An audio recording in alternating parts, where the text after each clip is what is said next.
chapter 8. I didn't know what time it was, and I sure didn't care. Not in the center of night, and raining as hard as it was raining. Okay, let's stop there. What's the weather like? It's raining. It's raining. It's raining hard. It says it's raining hard. And he says, I didn't know what time it was, and I sure didn't care. Not in the center of night. What is the center of night? Midnight. Now, he says he doesn't know exactly what time it is, so it might be 12 at night. It might be 1:35. I mean, that's all kind of the middle of the night. You know what I'm saying? So it's the middle of the night. It's pouring down rain. The thunder was crashing too. Water was coming in my window, so I swung it shut. My window looked to the barn, and even through the rain, I could see the yeller of a lantern deep inside the shed. Voices were downstairs. I could hear Mama and Aunt Carrie and another voice. A woman that I didn't know was talking. I was about to get back under the quilt, but decided not. Instead, I went to the nook at the stair top and listened. Then I recognized the voice. It was Mrs. Hillman from up the road. She was standing at the front door carrying a lantern. So here in the middle of the night, a rainy night, they've had a neighbor who kind of lives down the road show up at their house. Her name is Mrs. Hillman. Now, it is not normal. We discussed this back when we read The Raven by Poe. It is not normal to have someone show up at your house in the middle of the night unannounced, you know? And it's storming outside. Oh, no. Yeah, even more, it's raining outside. Like, come on, man. Who likes to go out in that? Let us continue. Mama and Aunt Carrie were trying to ask her into the house. Something was said about a hot cup of tea, but I didn't hear all of it on account it rained so blessed hard. Mrs. Hillman finally come in, and they got the door shut, which improved the listening. He's gone, said Mrs. Hillman. Sebring is gone. I heard him take the team and go in the night, and don't think I don't know where. Spade and all, I saw him go. He picked a night like this so nobody'd see him row her grave. I know. Let's look at that paragraph again. She says, he's gone, said Mrs. Hillman. Sebring is gone. Sebring, he's gone. Now, you guys don't know who Sebring is. You'll find out in a minute. And she says, I heard him take the team and go in the night. What is the team? Like the horses? The horses and a buggy or carriage or wagon or whatever. It says, and don't think I don't know where. Spade and all, I saw him go. What is a spade? It's like a shovel. It is a shovel. So he's going to dig a grave? Yeah, he says, he picked a night like this so nobody see him row her grave. He's going to a graveyard, and rile means to dig up a grave.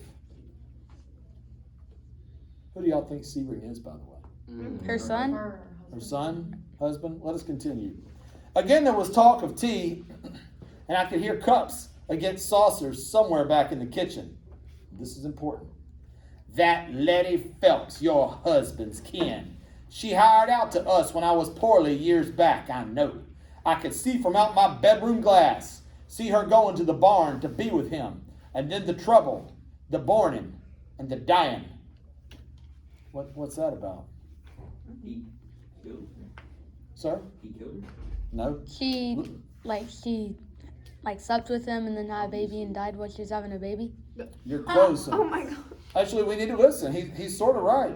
She says, that Letty Phelps, your husband's kin.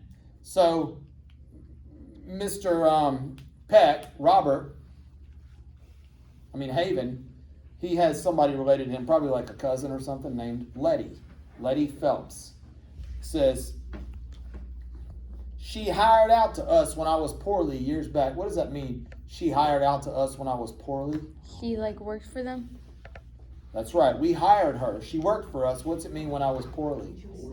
When I was sick. That's right. So it's like this. Mrs. Hillman, the lady who showed up at their house in the middle of the night, was sick some time ago. I don't know how long ago. Let's say 2 years. So she was sick. I don't know what was wrong with her, but she was so ill that she couldn't really work around the house and help her husband around the farm or whatever. So they had to hire help. Well, they hired Letty. All right? And it says, she hired out to us when I was poorly years back. I know. And then it says this. I could see from out my bedroom glass, see her going to the barn to be with him. So Mrs. Hillman was like laying sick in bed, but she could see outside, and she says, I could see Letty go into the barn to be with him. What was she doing in the barn? Taking load. It says, and then the trouble, the borning, and the dying. So what did Letty do? She obviously gave birth, and someone died, because it says somebody was born and someone died. All right, let's keep going. Papa come in from outside shaking his slicker. I saw him dropping on the drain board near the sink and turned. I just got back in bed when I heard him call, Rob, get yourself up and dressed. Hitch up the ox to the long wagon. I got dressed so fast my trousers were on front side back and it felt sort of queer. But I pulled on my boots with no socks and run downstairs and out to the shed. With all the racket, both Solomon and Daisy were wide awake, maybe even wondering like I was as to what was up in afoot. I got Solomon hitched up. It was all I could do to get the yoke on him.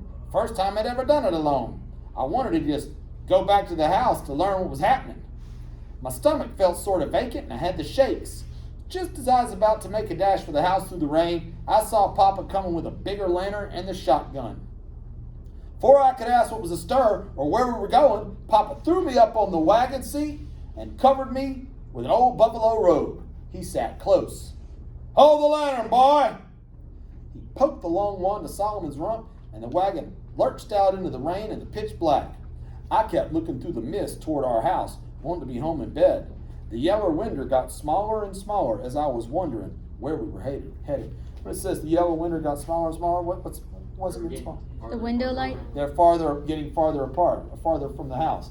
Notice that's imagistic writing. You should be able to imagine or see the window getting smaller and smaller as you leave. As soon as you said that, it popped up in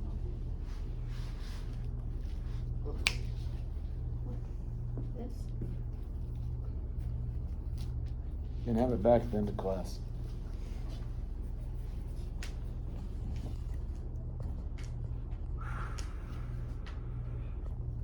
There's talk about a new country road, Papa yelled to me in the raining. They say it's wide enough to cut the corner of the churchyard at the meeting house. Is that where we be going, Papa? That's where. Why? We don't let Sebring Hillman desecrate what's ours that's buried there. What's desecrate? Dig up. So we were headed for a graveyard. That much I knew. What Mr. Hillman was fixing to dig up or why was beyond wondering. I was cold and wet, wanted to go to sleep. Sit close, said Papa. Mind you don't drop that lantern. Twice we had to get down and push the wagon through the mud. It frosted the wheels like they was cake, and it sucked at your boots, make you feel like you were standing in syrup. We got to learning, and the town was all asleep in the rain. We rounded the corner at the general store and went toward meeting. There was no lantern aglow in the churchyard, but we could hear his shovel hitting wood. It sure sounded lonely. It says, we could hear his shovel hitting wood. What is this wood that the shovel's hitting? Casket. Casket or coffin. Then it says the shovel sounded lonely. What does that let the reader know? The shovel sounded lonely. He was the only one out there. Sebring is the only one. He's not there with anybody else. It's just a more creative way. His shovel sure sounded lonely instead of being like, there was only one shovel. You know what I mean? Or he was the only person there. It's just a more creative way of writing it. His face was wet. Excuse me, Solomon stopped at the cemetery gate and we went in on foot. We moved toward where Sebring Hillman was working, and the ring of light from our lantern took him in its circle. Looking up from the hole, he was brown with dirt. Who's there? Neighbor, Sebe, said Papa. Haven Pet and son Robert. We come to take you on home. Not till this work is done and the sin and trouble is ended for all to see and all to know. She's my kin, said Papa. I don't aim to see kin dug up in the cover of nightfall. Best you drop your shovel. I held the heavy wet buffalo robe around me as tight as I could. Papa held the gun in the crook of his arm, muzzle down. Mr. Hillman came up out of the hole, covered with mud, but holding the shovel high. His face was wet with raining. He was looking up both the barrel holes of Papa's gun. You got a gun? He said, and his voice was an illness. It's for varmints, Papa said, not for neighbors. Now this is important. I don't purpose to disturb the box that Letty rests in, he said. That's gospel. It's best, I said. So Sebring says, I'm going to repeat it. I don't purpose to disturb the box that Letty rests in. What's that mean? I don't purpose to disturb the box. I don't plan to. Ben, what? I don't plan to. Plan to what? Disturb the box. More specific. What? Come on, say the whole thing. I don't. He doesn't want to disturb the coffee. That who- So then what's he doing? We don't know. Should be able to figure it out. He's I getting don't the body. purpose to disturb the box that Letty rests in. He's getting somebody else's box He's then? getting somebody else's box. Who else's box would it be? The wife? The baby. The baby. Oh yeah, the baby. Keep going. The baby. Papa took a shovel out of our wagon and the two men poked at the mud. They found a smaller box and lifted it up. They replaced the earth as it was before. The headstone said Phelps, and that wasn't touched. What's the smaller box? The baby's box. That's right. So, By rights, said Papa, that child of hers could go in our orchard plot. This is important. This was when Sebring Hillman lifted up the small box and held it close to his chest. He was a big man and needed no help for it. He just stood there, yelling in the rain. She don't have folks. They left town after she drowned this child, then hung herself. I can't undo what's already been did, but the little girl's mine. You hear me, Haven? This child is mine, and I claim it soul and dust. You'll wake the town, Papa said. Yup, and I hope to do just that. I never did step forward back then, but by damn, I claim it now. I own up. This little girl is mine. She's Hillman's claim. So be it, said Papa. Let's get our young'uns home and rested proper. Stop there. Savannah, what happened to the baby?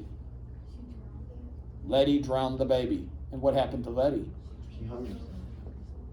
Savannah, what happened to the baby? Yeah, she hanged herself. I'll explain the usage of hung and hanged at the end of the class. Yeah, she hanged herself. I realize it says hung. Now, why would she do that, y'all? She don't want to take the blame. No. She didn't. Because she. Say that again? She slept with another woman's husband. First of all, she slept with another woman's husband, felt guilty. Now think about the time period of this story. Did women work? No. No. Now hold up. What's it say about her family? It says they left town after she drowned this child. So, and it says, hold up, it says she don't have folks. She was disowned for doing it. Okay? Back then, you didn't sleep with someone unless you were married. You sure didn't sleep with another person who was married. You follow me? Mm-hmm. But, nowadays it's not uncommon. It's not uncommon to even have babies without being married. But back then, it was a real sense of shame. Okay? So, she felt like she couldn't do anything. Women didn't work. How's she going to feed a baby? How's she going to raise a baby? This guy that's the father of the baby, he's married to another woman. He ain't helping her. Now, let's back up. Look, it says, listen to this part again. This is really, really good writing. Sebring Hillman lifted up the box and held it close to his chest. He was a big man, needed no help for it. He just stood there yelling in the rain. He lifted up the box, held it close to his chest. What's he doing to the coffin? Hugging it? He's hugging it. Because that's his Because daughter. that is his baby. Yeah. Now listen, what emotion has Sebring carried around with him ever since, he, I guess maybe even first cheated on his wife, and then of course, since the baby was born, what emotion do you think has just overwhelmed him? Guilt. Guilt, of course. And then he didn't claim this kid. Next thing you know, the kid gets drowned. The mom hangs herself. So right now he's saying, you know what? He even said, I didn't step forward back then. I didn't do the right thing. And I can't undo what I did. But by God, I'm at least going to admit I was wrong. I am ashamed. By the way, and what's the weather like? Pouring rain. Pouring down rain. Now think about this in a religious sense.